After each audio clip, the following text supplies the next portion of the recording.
क्या हो अगर अब तक आपने भय के बारे में जो भी सोचा है वो सब अधूरा या गलत हो? आज की दुनिया में हम त्वरित समाधान ढूंढते हैं, दवाइयाँ, मनोरंजन, अस्थाई सहारा, लेकिन फिर भी मन की अशांति बढ़ती ही जा रही है। इस स्वर में हम प्राचीन आध्यात्मिक ज्ञान की ओर लौटेंगे, जहाँ हमें मिलेगा एक सरल लेकिन बेहद गहरा उत्तर, ऐसा मार्ग जो हमें भय से ऊपर उठाकर सच्ची और स्थायी शांति की ओर ले जाता है। हम एक ऐसे समय में जी रहे हैं जहाँ भय और चिंता पहले से कहीं अधिक है। सोचिए, हमारे पास पहले से ज्यादा साधन हैं, आराम है, तकनीक है, सुरक्षा है, फिर भी इंसान पहले से ज्यादा बेचैन है। क्यों? क्योंकि सूचना की बाढ़ ने हमारे मन को अस्थिर बना दिया है। हर पल तुलना होती है, कौन ज्यादा सफल है, किसके पास ज्यादा पैसा है, किसकी जिंदगी बेहतर है। सोशल मीडिया ने हमें हमेशा कमतर महसूस कराना शुरू कर दिया है। लेकिन यह समस्या सिर्फ आधुनिक युग की नहीं है। प्राचीन संस्कृतियों में भी भय मौजूद था, युद्ध का डर, अकाल का डर, बीमारी का डर। परंतु उन्होंने उस भय से निपटने के लिए आध्यात्मिक रास्ते खोज लिए थे। स्टोइक दर्शन कहता है, जीवन में दो ही चीजें हैं, एक जो हमारे वश में है और दूसरी जो हमारे वश से बाहर है। भय तब पैदा होता है जब हम उस पर नियंत्रण करना चाहते हैं जिस पर हमारा कोई अधिकार ही नहीं। बौद्ध धर्म सिखाता है, भय की जड़ है आसक्ति और स्थायित्व का भ्रम। जब हम सोचते हैं कि सब कुछ हमेशा वैसा ही रहेगा, तब परिवर्तन हमें डरा देता है।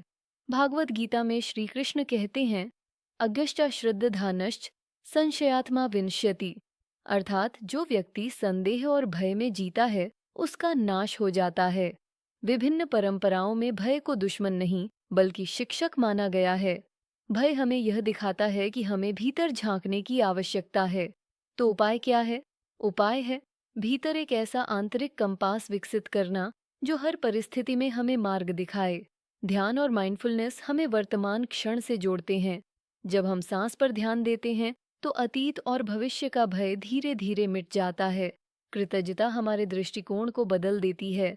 जब हम छोटी छोटी चीजों में भी आभार व्यक्त करते हैं, जैसे सुबह की हवा, परिवार का साथ, भोजन की थाली, तो हमारी ऊर्जा भय से हटकर सकारात्मकता की ओर बहने लगती है।